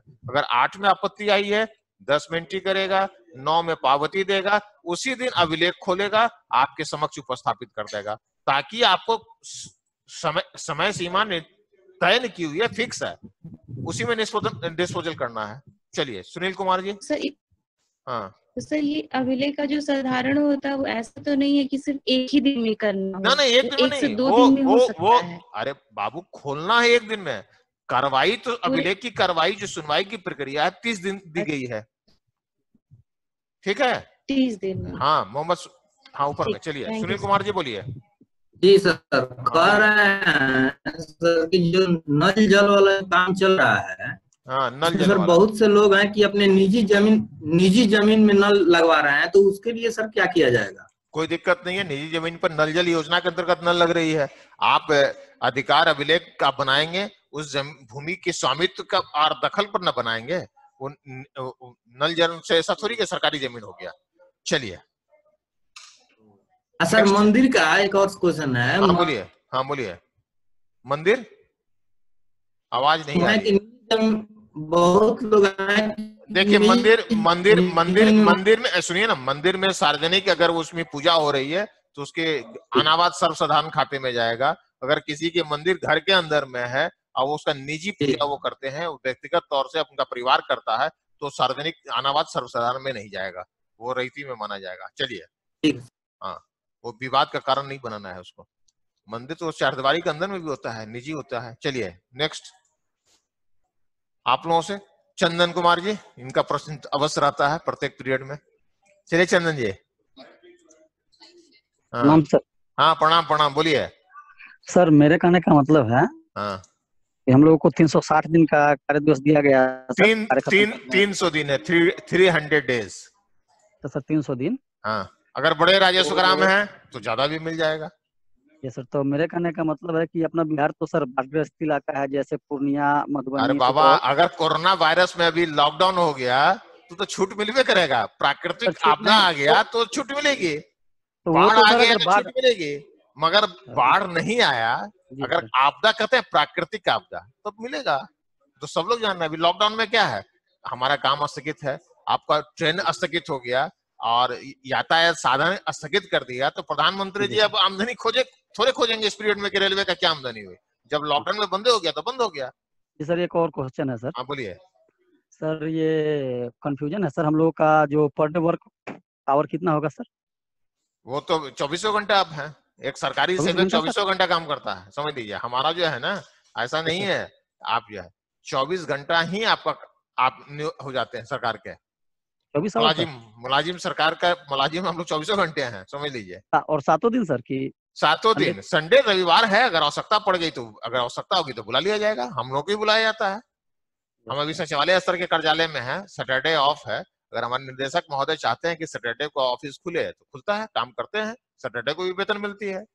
तो यहाँ कोई बंधेज नहीं है सरकारी सेवा में या प्राइवेट फॉर्म में भी। देखते हैं 9 घंटा तो निश्चित रूप से काम करना है, यहाँ भी हम सरकारी सेवा में यही ना है कि हमारा नौकरी जो अगर सुरक्षित है तो सेवा 24 घंटा देना है, 24/7 समझ लीजिए। चलिए नेक्स्ट है,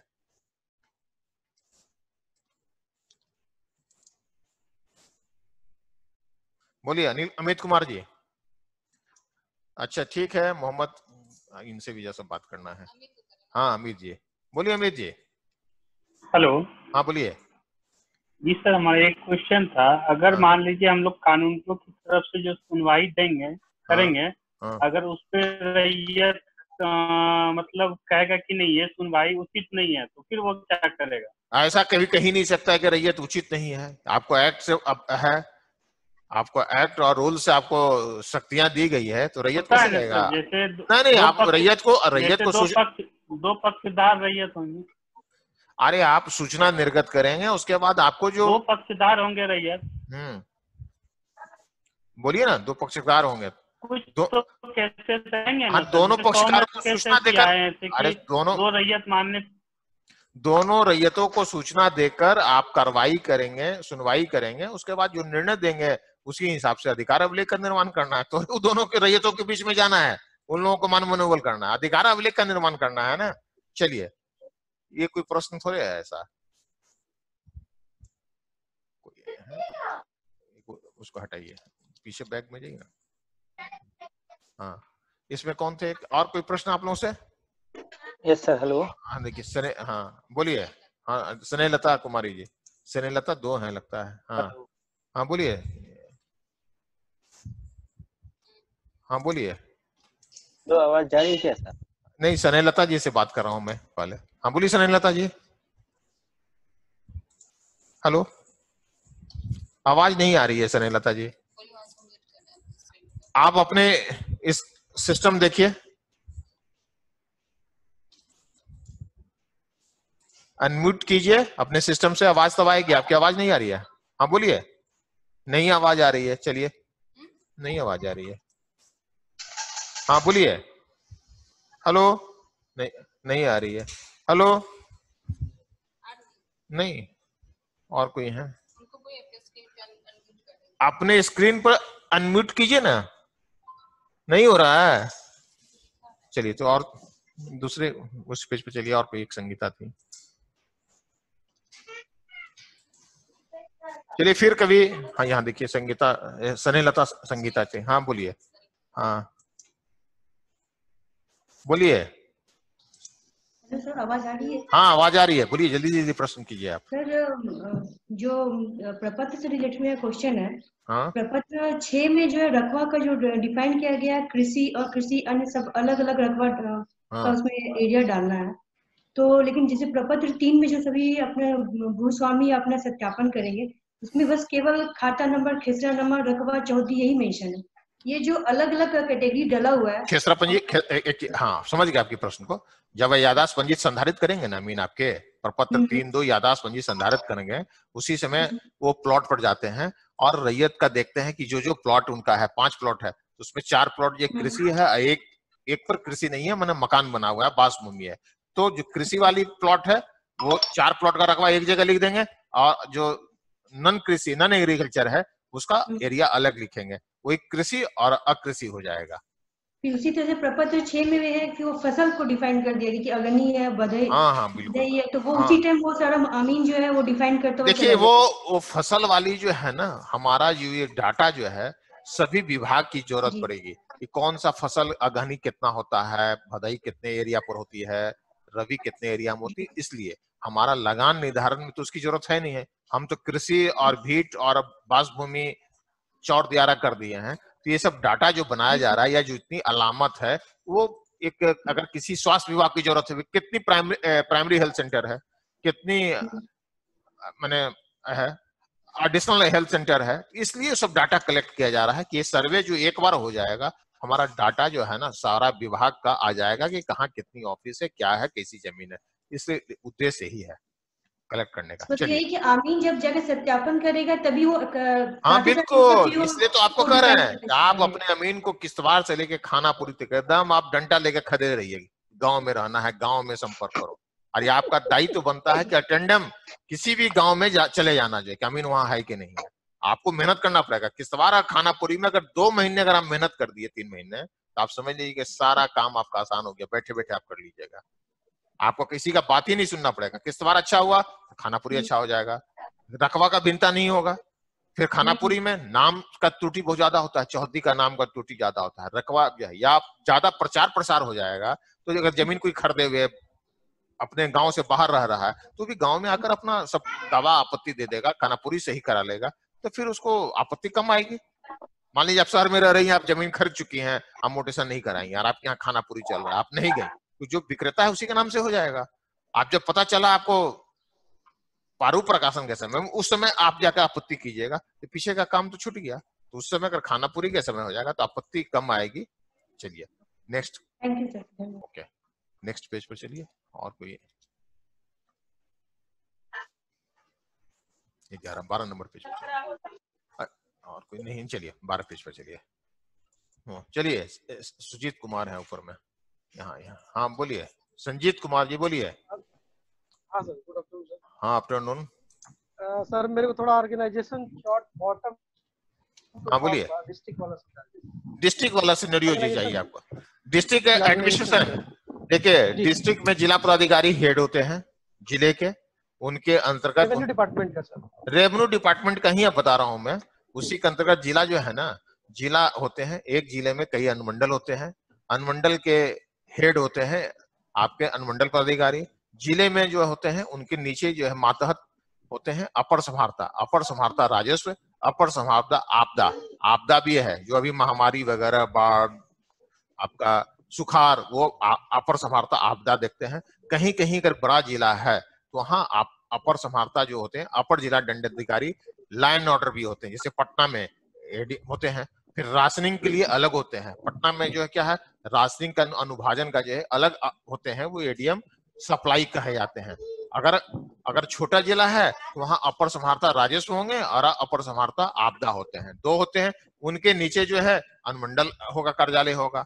बहुत सी अलग अलग सेक्शन के जो है आपके डिप्टी कलेक्टर होते हैं, उप संभारता उसके प्रभारी होते हैं, जिला का सामान्य शाखा है, मजिस्ट्रेट होते हैं, आर्म्स मजिस्ट्रेट भी होते हैं, इस तरह से अलग अलग वहां भी होता है। फिर अंचल हो गया, अंचल में अंचल अधिकारी हो गए, ब्लॉक में प्रखंड विकास पदाधिकारी विकास का काम देखते हैं, इस प्रकार से होते हैं।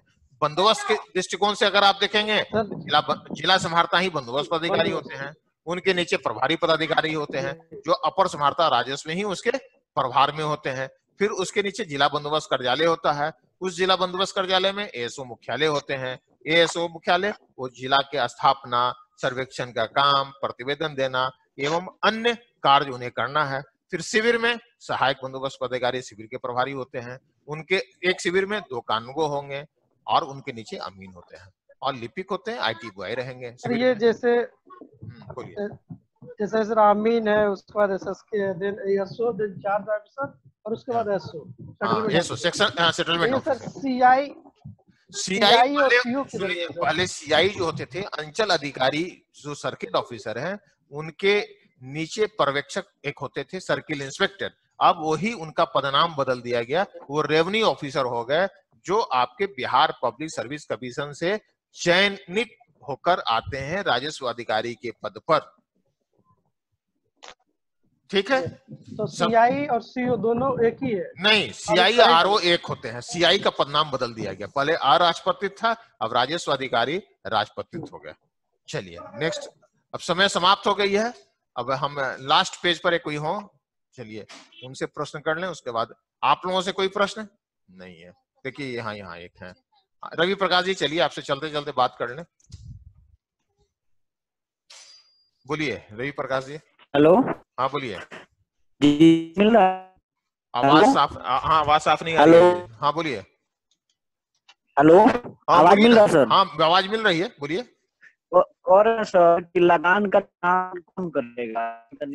जी जो लगान का निर्धारण कौन करेगा? सहायक बंदोबस्त पदाधिकारी, आपको बताया ना, उन्हीं के हस्ताक्षर से प्रकाशन किया जाएगा। नहीं, उसमें जो पंजी में भरेगा कौन? अमीन भरेगा? अमीन भरेंगे, वो तो सॉफ्टवेयर के माध्यम से हो जाएगा। अब अमीन को भरना थोड़े, 18 का में सॉफ्टवेयर में होगा, उसी को अपना चला जाएगा। चलिए एक क्लास होगा जिस पर बता देंगे। हाँ चलिए। हेलो, दूसरा एक पूछना सर, ये मान लीजिए कि अगर हम लोग शिविर में जा रहे हैं, हमारे अंडर में मतलब 20-25 अमीन है, जिनको हर राजस्व ग्राम में, मैंने हर गांव में बांट दिए हम, तो अगर जैसे कि हम उनको अगर उनके पीछे पड़े हैं, डंडा किए हैं, अगर वो अनडिसिप्लिन काम करना है तो उसके लिए क्या करवाओगे? आप रिपोर्ट कीजिएगा सीधे अपने सहायक बंदोबस्त पदाधिकारी को, कॉपी दे दीजिए जिला को। अपने शिविर के जो प्रभारी हैं उनको हम कह रहे हैं कि आज इतना काम होना चाहिए। आपको अधिकार है, आप अपने शिविर प्रभारी को रिपोर्ट करें और उसकी कॉपी दे दें, जिला बंदोबस्त कार्यालय को, कार्रवाई प्रारंभ हो जाएगी। चलिए, बहुत बहुत धन्यवाद। आप सभी